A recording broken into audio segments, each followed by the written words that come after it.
Engordou,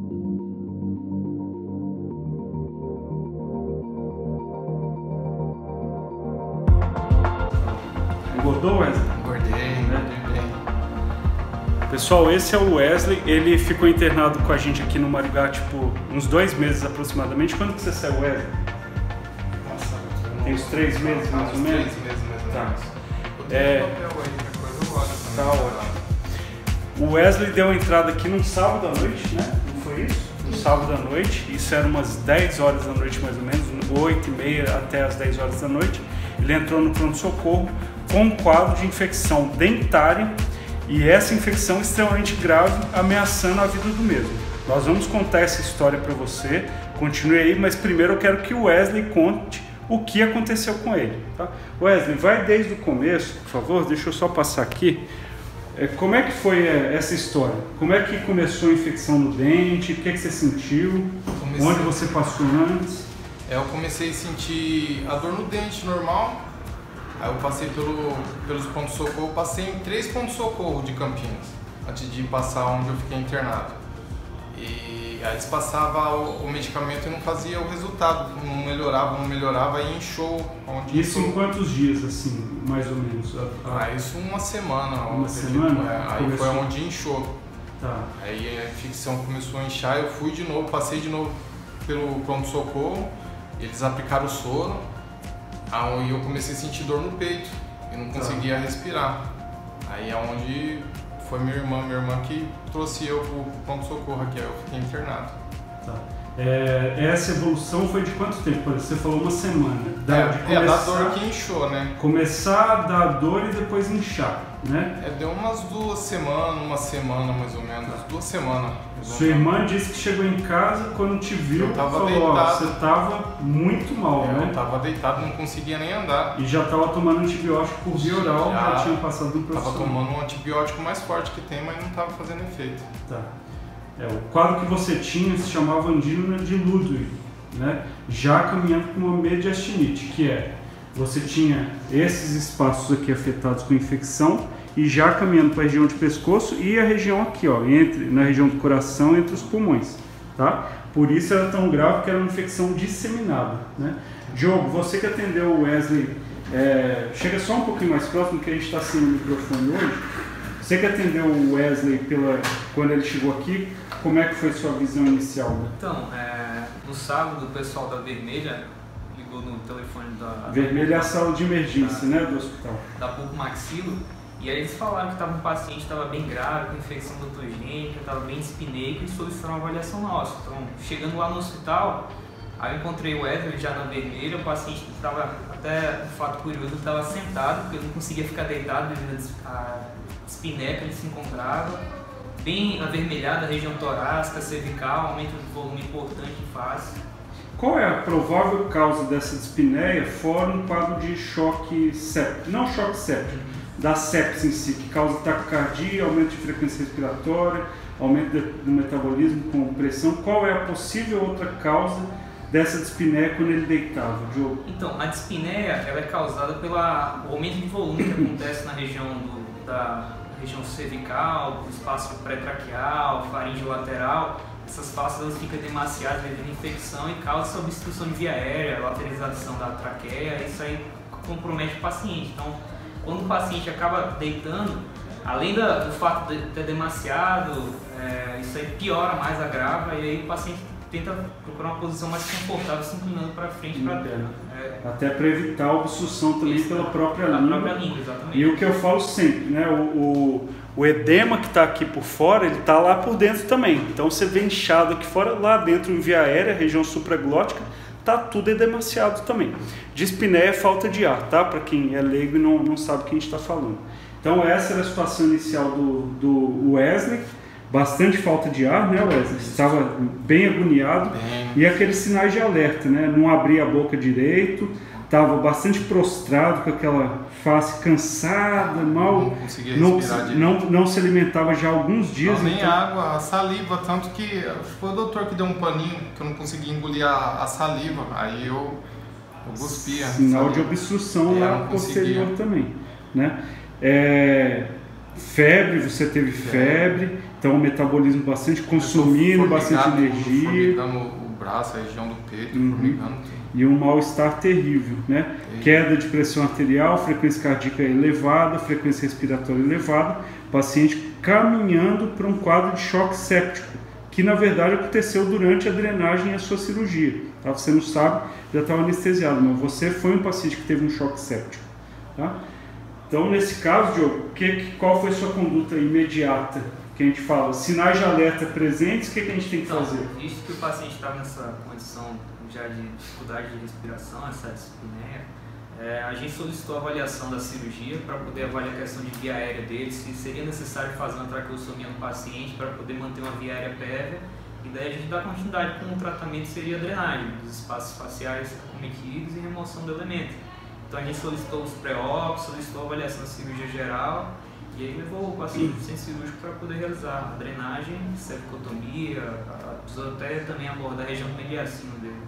Tomografia, como é que estava? Tomografia pré-operatória? Solicitou tomografia com contraste no paciente e foi visto vários gases, né? Isso, bactérias anaeróbias produzem bastante gases, então mostrava que a região, principalmente cervical e a região do mediastino, estava bem comprometida, aí crepitando bastante. Crepitação em tecido subcutâneo, né? Ver que estava realmente disseminando rapidamente. Eu vou colocar as imagens. Jéssica, aí vocês ligaram, né? Acionaram, você foi acionada também. Dava para esperar até o dia seguinte? Não vamos mexer amanhã só. Não. Dá antibiótico, amanhã a gente drena. Não, a drenagem é importante. Se esperasse, o que ia acontecer? Ele já estava com a infecção chegando no mediastino. Óbito. Iminente Risco de óbito é muito grande, tanto por obstrução de via aérea, quanto também por drenagem desse abscesso com aspiração do pus, e ele evolui com uma pneumonite química gravíssima, que pode até ter ocorrido no meio do transoperatório, como também o próprio choque séptico, a sepsis, que é uma das doenças que mais mata no mundo atualmente. Né? E aí o que a gente fez? Ele demorou um pouco para subir, né? Porque teve que arrumar tudo, arrumar a vaga de UTI. Isso, precisou da vaga de UTI, avaliação da cirurgia, que decidiu fazer a traqueostomia e a drenagem do tórax. Depois que eles fizeram esses procedimentos, a gente fez a drenagem do espaço submandibular direito, bucal também, a posição dos drenos e a exodontia do foco. Do foco infeccioso. Depois disso, ele se manteve na traque, foi encaminhado para a UTI e ficou lá um tempão, né? Jéssica, deixa eu só te perguntar agora, se por exemplo o anestesista te propusesse fazer a intubação orotraqueal, no caso dele, com angina de Ludo e a mediastinite já em evolução, com o comprometimento de via aérea, você acha que isso pode acontecer, e eu já vi acontecer, você acha que é prudente fazer uma laringoscopia naquela região? Ou... Eu acredito que não, do ponto de vista cirúrgico, porque durante a manipulação pode ter rompimento do abscesso ali. E no caso de a gente não conseguir fazer a extubação dele, devido ao edema na região. Então a traqueostomia é o procedimento para manter a via aérea mais seguro. Mais seguro, mais indicado. Difícil, feito com anestesia local, né? Ele é acordado, não sei se você lembra disso, Wesley. Da traque eu lembro. Você lembra que você estava acordado, né? Porque você tem que manter o padrão, o controle da sua via aérea. Por isso que você ficou acordado com anestesia local. Se você dorme, você perde o reflexo de proteção da via aérea, de tosse e tudo. Então, mantenha acordado enquanto está fazendo a traqueostomia, você respirando espontaneamente. A partir do momento que conseguiu achar a traqueia, que podia estar desviada, porque estava tudo inflamado aqui, a traqueia pode ir para um lado, pode ir para o outro. Né? Então, tudo isso aqui, para um lado e para o outro. Eu vou pegar na cartilagem tireoide aqui, para um lado e para o outro. Então, a infecção faz esse desvio. Então, no caso, feito com anestesia local, achou que pode ter uma dificuldade para achar, e preservou sua via aérea. Quando vai laringoscopar, pela boca, o abscesso está lá dentro.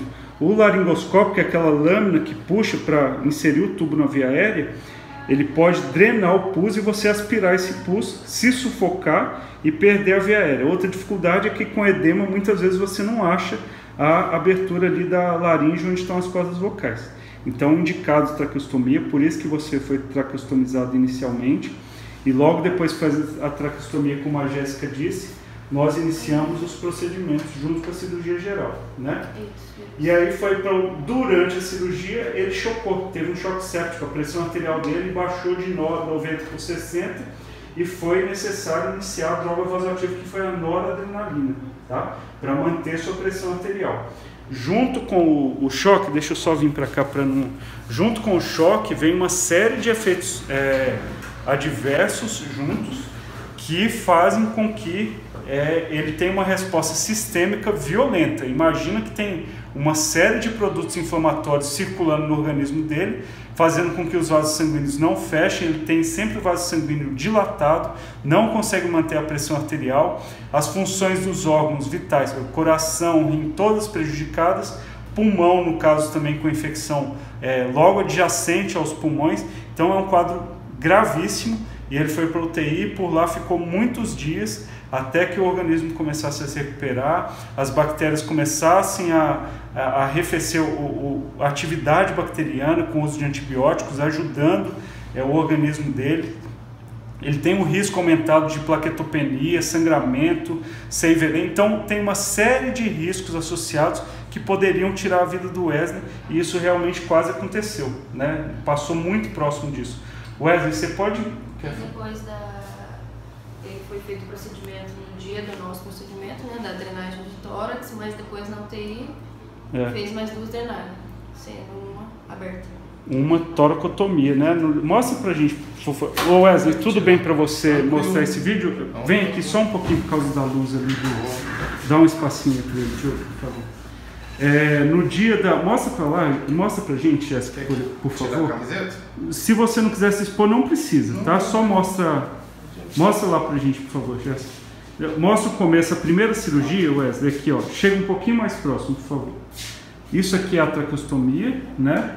E aqui a cervicotomia, né? Que foi feita para drenagem inicial. Nós drenamos aqui também submandibular, submentual, passando até o outro lado submandibular e removendo o foco. Com a evolução da infecção, mesmo após a drenagem inicial, a infecção desceu por essa região aqui, entre os dois hemitórax, né, entre os pulmões, grandes vasos, veia cava, coração, e toda essa região afetada. Então depois o Wesley precisou passar por uma toracotomia, tá, com a cirurgia torácica, para drenar também todo o abscesso que estava nessa região, tá? É isso aí, Wesley. Obrigado. Pode vestir aqui. Tem também aqui um dreno de tórax feito desse lado, tá? E aqui, na verdade, foi um acesso, tá? Foi feita uma flebotomia para passar um acesso central em você, porque você estava com infecção aqui nessa região. Então foi feita uma flebotomia aí no seu braço. Bom, a história é mais ou menos isso. Eu te agradeço muito por dar esse depoimento. Deixa eu passar de novo aqui. Agradeço também os residentes, acho que uma experiência única, acompanhar o Wesley na UTI por um longo período, em relação inclusive a controles com exames laboratoriais, controle das drogas utilizadas, do escalonamento da antibiótico terapia.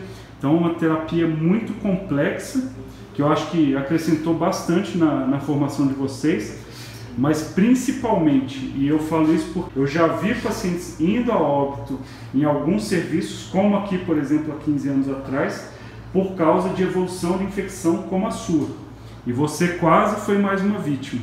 E a gente sabe que tem sinais de alerta, né? O paciente fala lá, Diogo, você está prostrado, o que mais? O paciente com o que chama de fase tóxica, estrismo intenso, então um paciente que tem uma dificuldade de limitação de abertura bucal, é um indício de infecção que já está invadindo o espaço perimandibular, espaço mastigatório, que o próximo passo já seria essa região da região cervical, então já é um alerta aí para o pessoal, infecção que o paciente tem dificuldade de abrir a boca, um aumento de volume importante em face, paciente que está com dificuldade respiratória, paciente que já está com temperaturas de febre acima de 37,8, 38, já é um sinal mais de infecção mais grave. Que é, como ele disse, o paciente que não responde ao antibiótico. Exatamente, você drenou, daqui a 2 dias o paciente voltou e não está fazendo efeito, pode saber que ou tem uma bactéria resistente, alta virulência, ou realmente a terapia não está fazendo efeito. Talvez esse paciente não é o seu caso, você tem uma saúde boa,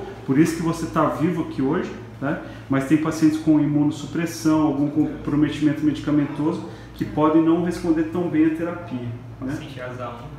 Paciente ASA1, isso aí, na classificação. ASA2, ASA3 já seria um pouco mais complicado. Dependendo do tipo de doença que tivesse, poderia não ter uma resposta adequada. Tá? Então sempre lembrar isso, porque nós dentistas, eu sempre falo, nós dentistas perdemos paciente por quê? Porque por causa de infecção, perdemos por choque hemorrágico, por trauma direto na face, é muito, muito difícil. Para falar a verdade, só uma vez eu tive um óbito por um trauma muito sério, que o paciente entrou conosco, operou tudo, e ele teve uma complicação cervical depois por rompimento de grande vaso. Mas normalmente óbito em cirurgia bucomaxilofacial ou odontologia está vinculado à infecção. Então infecção não é brincadeira. Esse é o 4º vídeo já que eu faço sobre infecção. Hoje com um relato muito contundente de um paciente que passou por tudo isso. E não é para botar medo na população, isso é um caso raro, mas é para orientar os colegas e para orientar a população também de que não se brinca quando a infecção parece que está evoluindo de uma forma não adequada. Tá bom? Obrigado, gente, pelo relato. Acho que isso vai servir como alerta para muita gente. E qualquer dúvida é só comentar aqui, tá? Gostou desse vídeo? Compartilha, assina esse canal, que sempre nós fazemos vídeos sobre essa especialidade de cirurgia bucomaxilofacial. Tchau!